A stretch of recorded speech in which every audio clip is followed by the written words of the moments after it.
Bismillahirrahmanirrahim. Assalamualaikum warahmatullahi wabarakatuh.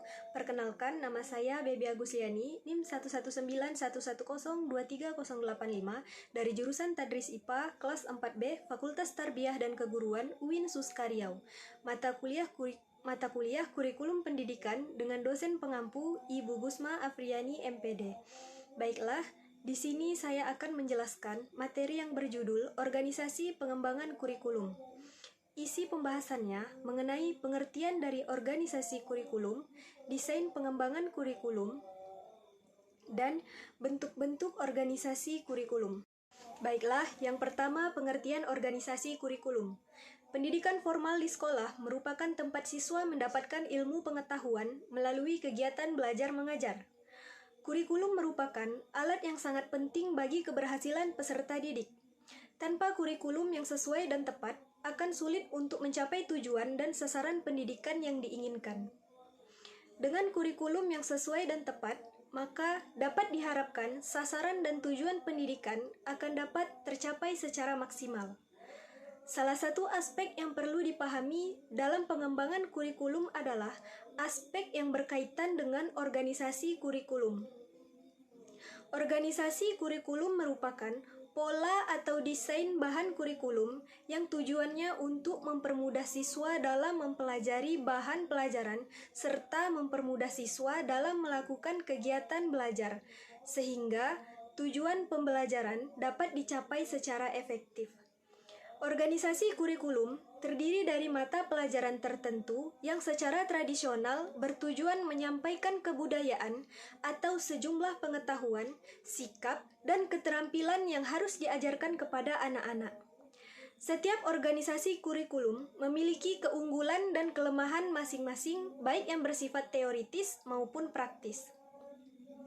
Implementasi kurikulum dipengaruhi dan bergantung kepada beberapa faktor, terutama guru, kepala sekolah, sarana belajar, dan orang tua murid.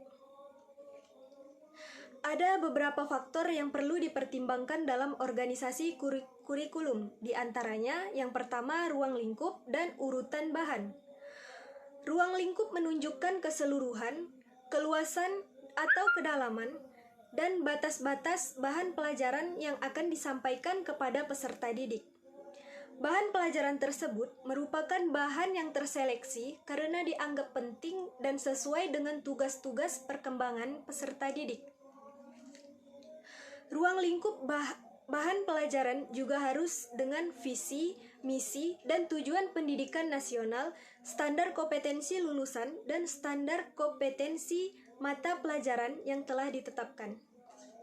Setiap organisasi mempunyai ruang lingkup bahan pelajaran yang berbeda, sehingga kegiatan dan pengalaman belajar pun juga berbeda. Setelah memilih dan menentukan ruang lingkup bahan pelajaran, kemudian disusun dalam organisasi kurikulum tertentu sesuai dengan yang diinginkan. Urutan bahan pelajaran menunjukkan keteraturan bahan yang akan disampaikan kepada peserta didik. Kapan bahan tersebut sebaiknya disampaikan terlebih dahulu dan mana bahan yang akan dipelajari kemudian. Hal ini sangat erat hubungannya dengan tingkat kematangan peserta didik, latar belakang pengalaman atau pengetahuan, kegunaan bahan, dan tingkat kesulitan bahan. Urutan tersebut dapat dilakukan dengan cara mulai dari yang mudah sampai dengan yang sulit, mulai dari tingkat pengetahuan sampai dengan tingkat evaluasi. Yang kedua, ada kontinuitas kurikulum. Seringkali kita mendengar kritikan dari pihak perguruan tinggi bahwa kurikulum ini di tingkat sekolah lanjut tingkat atas seperti SMK, SMA, MA tidak relevan atau masih dangkal karena mahasiswa sulit memahami mata kuliah.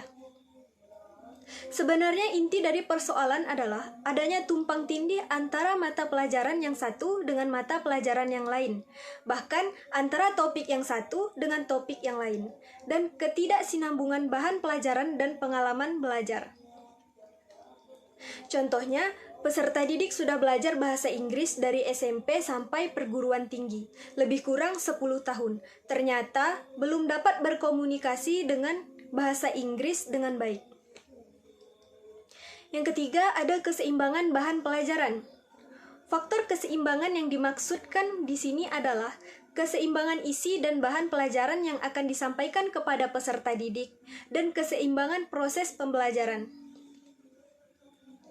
Keseimbangan isi berkaitan dengan seberapa besar pentingnya suatu bahan pelajaran bagi kehidupan peserta didik. Kalau hanya berbicara tentang kepentingan, tentu semua bahan pelajaran adalah penting. Tetapi, kepentingan tersebut harus dikaitkan dengan pembentukan pribadi peserta didik secara utuh dan menyeluruh. Yang keempat atau yang terakhir adalah alokasi waktu. Distribusi waktu ditentukan berdasarkan kriteria, antara lain tradisi pengalaman, pertimbangan para pengembang kurikulum, nilai dan manfaat, tingkat kesulitan setiap mata pelajaran, dan standar kompetensi mata pelajaran. Pembahasan yang kedua yaitu desain pengembangan kurikulum. Desain kurikulum merupakan pengorganisasian tujuan, isi, serta proses belajar yang akan diikuti peserta didik pada berbagai tahap perkembangan pendidikan. Dalam desain kurikulum, terlihat gambaran unsur-unsur kurikulum dan hubungan antar unsur. Desain kurikulum menurut Fred Percival dan Henry Ellington adalah pengembangan proses perencanaan, validasi, penerapan, dan evaluasi kurikulum. Setiap desain yang dikembangkan menjadi suatu rancangan kurikulum yang memuat berbagai unsur pokok kurikulum, yaitu tujuan, isi, pengalaman belajar, dan evaluasi, yang sesuai dengan inti setiap model desain. Yang pertama ada subject center design, desain yang berpusat pada mata pelajaran. Suatu desain kurikulum yang berpusat pada bahan ajar, model desain ini mempunyai kelebihan dan kekurangan. Kelebihan dari desain ini antara lain, yang pertama, mudah disusun, dilaksanakan, dievaluasi, dan disempurnakan. Yang kedua, pendidikannya cukup menguasai ilmu dan bahan ajar yang sering dipandang mampu menyampaikannya.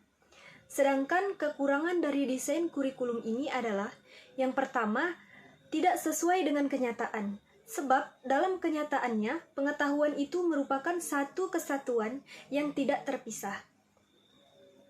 Yang kedua, peserta didik berperan sangat pasif. Yang ketiga, pembelajarannya lebih ditekankan pada pengetahuan dan kehidupan masa lalu, sehingga pembelajaran lebih bersifat verbalistis dan kurang praktis. Yang kedua, ada linear center design, desain yang berpusat pada pembelajaran. Kelebihan dari desain ini adalah, yang pertama, motivasi belajar bersifat intrinsik. Yang kedua, pembelajarannya memperhatikan perbedaan individual. Yang ketiga, kegiatan-kegiatan dalam pemecahan masalah memberikan bekal kecakapan dan pengetahuan untuk menghadapi kehidupan di luar sekolah. Sedangkan kritik tentang kelemahan dari desain ini adalah penekanan pada minat dan kebutuhan peserta didik belum tentu cocok dan memadai untuk menghadapi kenyataan dalam kehidupan. Yang kedua, tidak memiliki pola dan struktur. Yang ketiga, aktivitas desain sangat lemah dalam kontinuitas dan sekuen bahan. Dan yang keempat, sulit menemukan referensi yang dapat dipakai sebagai sumber belajar, karena buku yang ada disusun berdasarkan subjek atau disiplin desain. Yang ketiga, ada problem center design, desain kurikulum yang berpusat pada masalah yang dihadapi dalam kehidupan masyarakat. Kelebihan dari desain ini antara lain, yang pertama, masalah kehidupan sosial menjadi penghapus pemisah antar subjek. Yang kedua, mengarahkan pada penggunaan metode belajar pemecahan masalah. Yang ketiga, menyiapkan materi dalam bentuk yang sesuai, yakni untuk memecahkan masalah-masalah dalam kehidupan. Yang keempat, menyiapkan materi dalam bentuk yang fungsional. Dan yang kelima, motivasi belajar datang dari faktor internal peserta didik. Beberapa kelemahan dari desain ini adalah, yang pertama, sangat sukar menentukan ruang lingkup dan sekuen dari sisi kehidupan yang sangat esensial. Yang kedua, kurangnya integritas dan kontinuitas organisasi isi kurikulum. Yang ketiga, mengabaikan warisan budaya. Yang keempat, ada kecenderungan untuk mengindoktrinasi peserta didik dengan kondisi yang ada. Peserta didik tidak melihat alternatif lain, baik mengenai masa lalu atau masa yang akan datang. Dan yang kelima, pendidik mengalami hambatan dikarenakan belum adanya buku atau media lain untuk membantu pelaksanaannya. Nah, yang terakhir ada bentuk-bentuk organisasi kurikulum. Bentuk-bentuk organisasi kurikulum yang pertama ada mata pelajaran terpisah atau subjek kurikulum. Kurikulum ini menyajikan segala bahan pelajaran dalam berbagai macam mata pelajaran yang terpisah-pisah satu sama lain, terlepas dan tidak mempunyai kaitan sama sekali, sehingga banyak jenis mata pelajaran menjadi sempit ruang lingkupnya. Tujuan bentuk kurikulum ini adalah agar generasi muda mengenal hasil-hasil kebudayaan dan pengetahuan umat manusia yang telah dikumpulkan selama berabad-abad, agar mereka tidak perlu mencari dan menemukan kembali apa yang telah diperoleh generasi sebelumnya. Yang kedua, ada mata pelajaran gabungan. Kurikulum mata pelajaran gabungan adalah kurikulum yang menekankan perlunya hubungan di antara satu pelajaran dengan mata pelajaran lainnya, tetapi tetap memperhatikan ciri atau karakteristik tiap bidang studi tersebut. Pada kurikulum ini, mata pelajaran tidak disajikan secara terpisah-pisah, akan tetapi mata pelajaran yang memiliki kedekatan atau yang sejenis dikelompokkan, sehingga menjadi suatu bidang studi. Misalnya, mata pelajaran biologi, kimia, fisika dikelompokkan menjadi bidang studi IPA. Demikian juga dengan mata pelajaran geografi, sejarah, dan ekonomi dikelompokkan dalam bidang studi IPS. Yang ketiga, ada kurikulum terpadu. Integrasi berasal dari kata integer, yang berarti unik. Dengan integrasi, dimaksud perpaduan, koordinasi, harmoni, kebulatan keseluruhan. Kurikulum terpadu adalah kurikulum yang menyajikan bahan pembelajaran secara unit dan keseluruhan tanpa mengadakan batas-batas antara satu mata pelajaran dengan yang lainnya. Baiklah, sekian penjelasan materi dari saya mengenai organisasi pengembangan kurikulum. Mohon maaf apabila masih terdapat kekurangan atau salah kata dalam penyampaiannya. Semoga dapat memahami dan mengerti apa yang saya sampaikan. Akhir kata, wassalamualaikum warahmatullahi wabarakatuh.